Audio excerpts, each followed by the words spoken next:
ಒಮ್ಮೆ ವಿತಂಡವಾದಿಯೊಬ್ಬ ಗುರುವಿನ ಬಳಿಗೆ ಬಂದು ವಿಷಯವೊಂದರ ಬಗ್ಗೆ ಅನವಶ್ಯಕ ವಾದಕ್ಕಿಳಿದ. ಗುರು ಸಾವಧಾನ ಚಿತ್ತದಿಂದ ಎಷ್ಟೇ ಸರಳವಾಗಿ ಬಿಡಿಸಿ ಹೇಳುತ್ತಿದ್ದರೂ ಅವನು ಒಪ್ಪದೆ ಮೇಲಿಂದ ಮೇಲೆ ಪ್ರಶ್ನೆಗಳನ್ನು ಕೇಳಿ ವಿತಂಡವಾಗಿ ವಾದ ಮಾಡುತ್ತಿದ್ದ. ಅವನಿಗೆ ಬುದ್ಧಿ ಕಲಿಸಬೇಕೆಂದು ನಿರ್ಧರಿಸಿದ ಗುರುಗಳು ಒಳಗೆ ಹೋಗಿ ಚಹಾ ಸಿದ್ಧಪಡಿಸಿ ತಂದು ಅವನ ಮುಂದೆ ಒಂದು ಖಾಲಿ ಲೋಟವನ್ನಿಟ್ಟು ಅದರೊಳಗೆ ಚಹಾ ಸುರಿಯಲಾರಂಭಿಸಿದರು.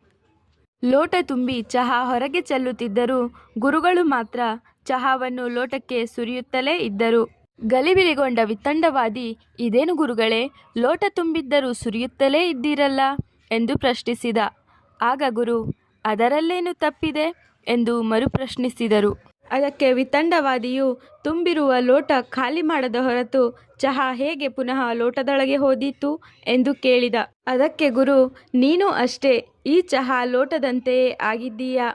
ನಿನ್ನದೇ ಅಭಿಪ್ರಾಯ ಆಲೋಚನೆಗಳಿಂದ ತುಂಬಿ ಹೋಗಿದ್ದೀಯಾ. ಹಾಗಾಗಿ ನಾನು ಹೇಳುವುದು ನಿನ್ನ ತಲೆಯೊಳಗೆ ಇಳಿಯುತ್ತಿಲ್ಲ. ಮೊದಲು ಬೇಡವಾದದ್ದನ್ನೆಲ್ಲ ಹೊರಗೆ ಹಾಕು. ನಂತರ ನಾನು ಹೇಳುವ ಮಾತು ನಿನ್ನ ತಲೆಯ ಒಳಗೆ ಹೋಗುತ್ತದೆ ಎಂದು ಬುದ್ಧಿ ಹೇಳಿದರು. ತನ್ನ ತಪ್ಪಿನ ಅರಿವಾದ ವಿತಂಡವಾದಿಯು ಅಂದಿನಿಂದ ವಾದ ಮಾಡುವುದನ್ನೇ ನಿಲ್ಲಿಸಿದ.